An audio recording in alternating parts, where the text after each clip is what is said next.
ಅಯೋಧ್ಯೆಯಲ್ಲಿ ರಾಮ ಮಂದಿರ ಉದ್ಘಾಟನೆ ಆಗಿದ್ದಾಯಿತು. ಈಗ ಇಡೀ ದೇಶದಾದ್ಯಂತ ರಾಮ ಮಂದಿರದಂತೆ ಎಲ್ಲ ಪುರಾತನ ಇತಿಹಾಸವುಳ್ಳ ದೇವಾಲಯಗಳ ಉಳಿವಿಗಾಗಿ ಜೀರ್ಣೋದ್ಧಾರಕ್ಕಾಗಿ ಈಗ ಎಲ್ಲರೂ ಸ್ವ ಇಚ್ಛೆಯಿಂದ ಮುಂದೆ ಬರುತ್ತಿದ್ದಾರೆ. ಅಂತಹದ್ದೇ ಸಾಲಿಗೆ ಸೇರುತ್ತದೆ ತುಮಕೂರಿನ ಅಂತರಸನಹಳ್ಳಿ ಚೋಳರ ಕಾಲದ ಶ್ರೀರಾಮೇಶ್ವರ ದೇವಾಲಯ. 600 ವರ್ಷದ ಇತಿಹಾಸದ ಚೋಳರ ಕಾಲಿನ ರಾಮೇಶ್ವರ ದೇವಾಲಯದ ಪುನರ್ ಪ್ರತಿಷ್ಠಾಪನೆ ಕಾರ್ಯಕ್ರಮ. ಈ ಕಾರ್ಯಕ್ರಮದ ಬೆಳಗಿನಿಂದಲೂ ಕೂಡ ಪುಣ್ಯ, ನಾಂದಿ, ನವಗ್ರಹ, ಪಂಚಕಲಶ, ಅಷ್ಟದಿಕ್ಪಾಲಕರು, ಮೃತ್ಯುಂಜಯ ಹೋಮ, ಆವಿಷ್ಯ ಹೋಮ, ರುದ್ರ ಹೋಮ ಇವೆಲ್ಲ ಕಾರ್ಯಕ್ರಮದಲ್ಲಿ ಈ ನೇರ ಪ್ರಸಾರವನ್ನು ಕೊಟ್ಟಿರ್ತಕ್ಕಂಥ ನಮ್ಮ ಕರ್ನಾಟಕದ ಯುವ ಶಕ್ತಿಯವರು ಪರಿಪೂರ್ಣ ಬೆಳಗಿನ ಜಾವ 5ರಿಂದ ಇಲ್ಲಿವರೆಗೂ ಭಾಳ ಶ್ರದ್ಧೆಯಿಂದ ಒಂದು ಪ್ರಚಾರವನ್ನು ಕೊಟ್ಟಿದ್ದಾರೆ. ಎಲ್ಲರಿಗೂ ತೃಪ್ತಿಕರವಾಗಿರ್ತಕ್ಕಂಥ ಸಂತೋಷವನ್ನು ತಂದುಕೊಟ್ಟಿದ್ದಾರೆ.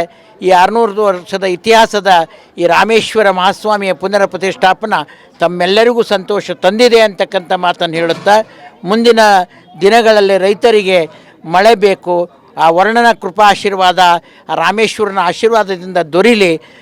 5,000 ವರ್ಷದ ಇತಿಹಾಸದ ರಾಮನ ಒಂದು ಮಂದಿರವನ್ನು ನಿರ್ಮಾಣ ಆಯಿತು.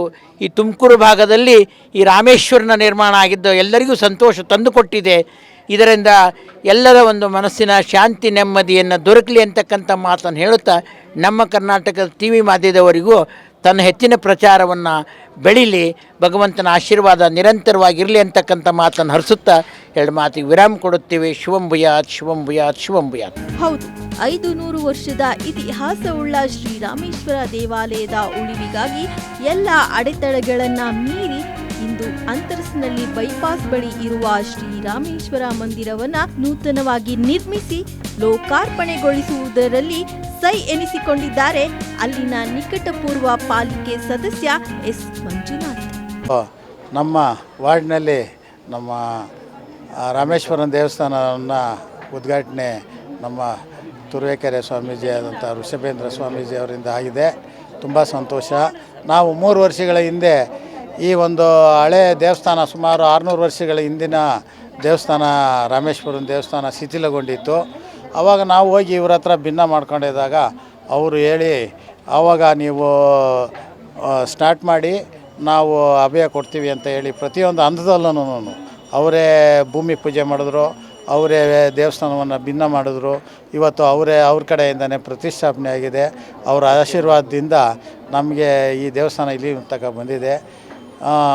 ಮೋದಿಯವರು ರಾಮ ಮಂದಿರವನ್ನು ನಿರ್ಮಿಸಿದರೆ ನಾವು 2ನೇ ವಾರ್ಡ್ನಲ್ಲಿ ರಾಮೇಶ್ವರ ದೇವಸ್ಥಾನವನ್ನು ನಿರ್ಮಿಸಿದ್ದೀವಿ ಅಂತ ಹೆಮ್ಮೆಯಿಂದ ಹೇಳ್ತಾ, ಅದಕ್ಕೆ ಸಹಕಾರ ನೀಡಿದ ನಮ್ಮ ಸ್ವಾಮೀಜಿಗಳಿಗೆ ತುಂಬ ಹೃದಯದಿಂದ ನಮ್ಮ ವಾರ್ಡಿನ ಪರವಾಗಿ, ಎಲ್ಲ ಜನತೆಯ ಪರವಾಗಿ ಧನ್ಯವಾದಗಳನ್ನ.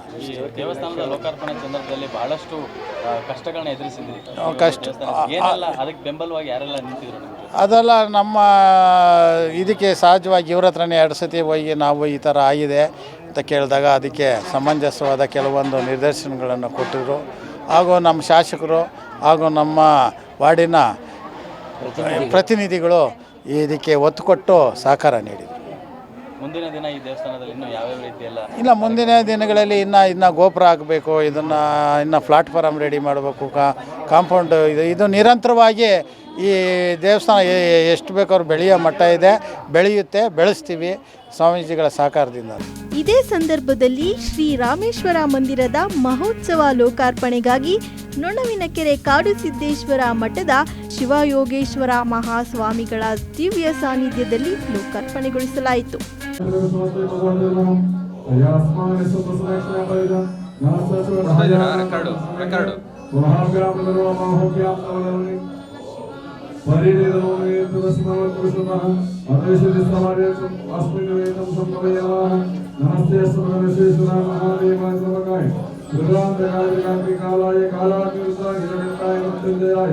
सर्वेश्वर श्रीमन महादेवाय नमः।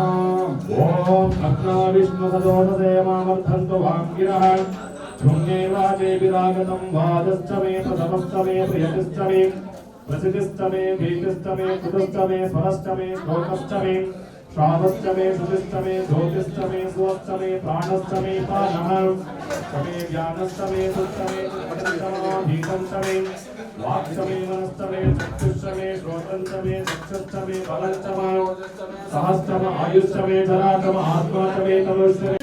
ಈ ಸಂದರ್ಭದಲ್ಲಿ ಯಲ್ಲಾಪುರ, ವೆಂಕಟೇಶಪುರ, ಅಂತರಸನಹಳ್ಳಿಯ ಎಲ್ಲ ಗ್ರಾಮಸ್ಥರು ದೇವಾಲಯದ ಮಹಾಮಂಗಳಾರತಿ ಕಾರ್ಯಕ್ರಮದಲ್ಲಿ ಭಾಗವಹಿಸಿ ಎಲ್ಲರೂ ತಮ್ಮ ಅನಿಸಿಕೆಗಳನ್ನು ತಿಳಿಸಿದ್ದಾರೆ.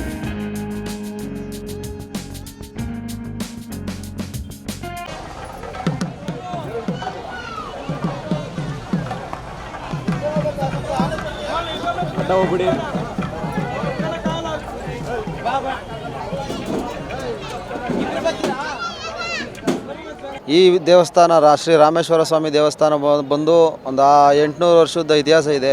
ಆ ಇತಿಹಾಸದಿಂದ ಮುಂದೆ ನಮ್ಮ ಪೀಳಿಗೆಯಲ್ಲಿ ದೇವಸ್ಥಾನ ಮಾಡಿರೋದು ನಮಗೆ ಬಹಳ ಸಂತೋಷವಾಗ್ತಿದೆ. ಯಾಕೆಂದರೆ ಇದು ತಲತಲಾಂತರದಿಂದ ಹಾಗೆ ಹಳೆಯ ದೇವಸ್ಥಾನ ಥರ ಉಳಿದಿತ್ತು. ನಮ್ಮ ಸ್ಥಳೀಯ ಶಾಸಕರಾದಂಥ ಜ್ಯೋತಿ ಗಣೇಶ್ ಅವರ ಅನುದಾನದಲ್ಲಿ, ಹಾಗೆ ನಮ್ಮ ಸ್ಥಳೀಯ ಕಾರ್ಪೊರೇಟರಾದ ಮಂಜಣ್ಣವರ ಅಧ್ಯಕ್ಷತೆಯಲ್ಲಿ ನಮ್ಮ ದೇವಸ್ಥಾನ ಅಭಿವೃದ್ಧಿ ಹೊಂದಿದೆ. ಈ ದಿನ ತುಂಬ ಸಂತೋಷ ಆಗ್ತಿದೆ. ನಮ್ಮೆಲ್ಲ ಊರಿನ ಗ್ರಾಮಸ್ಥರೆಲ್ಲ ಸಹ ಕೈ ಜೋಡಿಸಿದ್ದಾರೆ, ಹಾಗೆ ಅಕ್ಕಪಕ್ಕದ ಊರಿನವರು ಸಹ ಕೈ ಜೋಡಿಸಿದ್ದಾರೆ. ಎಲ್ಲರ ಕಾರಣದಿಂದ ಈ ದಿನ ದೇವಸ್ಥಾನ ಆಗಿ ಉದ್ಘಾಟನೆ ಆಗ್ತಿದೆ. ಇದಕ್ಕೆಲ್ಲ ಮೂಲ ನಮಗೆ ನಿರ್ದೇಶನ ನೀಡಿರುವುದು ನೊಣವಿನಕೆರೆಯ ಕಾಡಸಿದ್ದೇಶ್ವರ ಸ್ವಾಮಿ ಮಠದ ಸ್ವಾಮಿಗಳು. ಅವರಿಗೆ ನಮ್ಮ ಗ್ರಾಮಸ್ಥರ ಪರವಾಗಿ ತುಂಬ ಹೃದಯ ಧನ್ಯವಾದಗಳನ್ನು ಅರ್ಪಿಸ್ತೇವೆ. ಎಲ್ಲರಿಗೂ ಸಹ ಧನ್ಯವಾದಗಳನ್ನ ಅರ್ಪಿಸ್ತೇವೆ. ಈ ದಿನ ನಮ್ಮ ಅಂತರಸನಹಳ್ಳಿ ಗ್ರಾಮದ ಸೋಮೇಶ್ವರ ಸ್ವಾಮಿಯವರ ನೂತನ ಕಲ್ಲಿನ ದೇವಾಲಯವನ್ನು ಉದ್ಘಾಟನಾ ಕಾರ್ಯಕ್ರಮವನ್ನು ಮಾನ್ಯ ನೊಣವಿನಕೆರೆ ಸ್ವಾಮೀಜಿಯವರ ನೇತೃತ್ವದಲ್ಲಿ ನಿನ್ನೆಯಿಂದ ವಿವಿಧ ಹೋಮ ಹವನಗಳು, ಪೂಜಾ ಕೈಂಕರ್ಯಗಳನ್ನು ಮಾಡಿ ಈ ದಿನ ಬೆಳಗ್ಗೆ 6ರಿಂದ ಶ್ರೀ ಸ್ವಾಮಿಯವರ ಪ್ರಾಣ ಪ್ರತಿಷ್ಠಾಪನಾ ಕಾರ್ಯಕ್ರಮವನ್ನು ಯಶಸ್ವಿಯಾಗಿ ಮಾಡಿ ಈಗ ಮಹಾಮಂಗಳಾರತಿ ಕಾರ್ಯಕ್ರಮ ಮುಗಿಸಿದ್ದಾರೆ. ಅಂತರಸನಹಳ್ಳಿ ಭಾಗದ ಎಲ್ಲ ಗ್ರಾಮಸ್ಥರು ತುಂಬ ಸಂತೋಷದಿಂದ ಈ ಒಂದು ಕಾರ್ಯದಲ್ಲಿ ಪಾಲ್ಗೊಂಡಿದ್ದಾರೆ. ಸುಮಾರು 600 ವರ್ಷಗಳ ಹಳೆಯದಾದಂಥ ಈ ಒಂದು ರಾಮೇಶ್ವರ ದೇವಸ್ಥಾನ ಶಿಥಿಲಾವಸ್ಥೆಯಲ್ಲಿ ಇದ್ದಂಥದ್ದು. ಇದು ಈ ಒಂದು ದಿನಗಳವರೆಗೂ ಈ ವ್ಯವಸ್ಥೆಯಲ್ಲೇ ಇದ್ದಂಥ ಸಮಯದಲ್ಲಿ ಈ ಗ್ರಾಮದ ಎಲ್ಲ ಗ್ರಾಮಸ್ಥರು ಮತ್ತು ಈ ಭಾಗದ ಕಾರ್ಪೊರೇಟ್ ಆದಂಥ ಮಂಜುನಾಥ್ರವರು ಹಾಗೂ ಈ ನಮ್ಮ ತುಮಕೂರು ನಗರ ಶಾಸಕರಾದಂಥ ಮಾನ್ಯ ಜ್ಯೋತಿ ಗಣೇಶ್ರವರು ಸಹಾಯದಿಂದ ಎಲ್ಲರ ಒಂದು ಅಭಿವೃದ್ಧಿ ಕಾರ್ಯಗಳ ಕೈಜೋಡಿಸಿ ಅತಿ ಶೀಘ್ರವಾಗಿ ಈ ಒಂದು ದೇವಾಲಯವನ್ನು ನಿರ್ಮಾಣ ಮಾಡಿ ಈ ದಿನ ಒಂದು ವಿಜೃಂಭಣೆಯಿಂದ ದೇವಸ್ಥಾನದ ಪ್ರತಿಷ್ಠಾಪನಾ ಕಾರ್ಯಕ್ರಮ ನಡೀತಾ ಇದೆ. ಎಲ್ಲ ಗ್ರಾಮಸ್ಥರು ಇದರಲ್ಲಿ ಭಾಗವಹಿಸಿದ್ದಾರೆ. ಎಲ್ಲ ಗ್ರಾಮಸ್ಥರು ಬಂದು ದೇವರ ಕೃಪೆಗೆ ಪಾತ್ರರಾಗಿ, ಭಗವಂತನ ಕೃಪೆಗೆ ಪಾತ್ರರಾಗಿ ಆಶೀರ್ವಾದ ಪಡೆಯಬೇಕು ಅಂತೇಳಿ ವಿನಂತಿಯನ್ನು ಮಾಡ್ಕೊಳ್ತಾ ಇದ್ದೀನಿ. ನಮಸ್ಕಾರ. ಜೈ ಹಿಂದ್.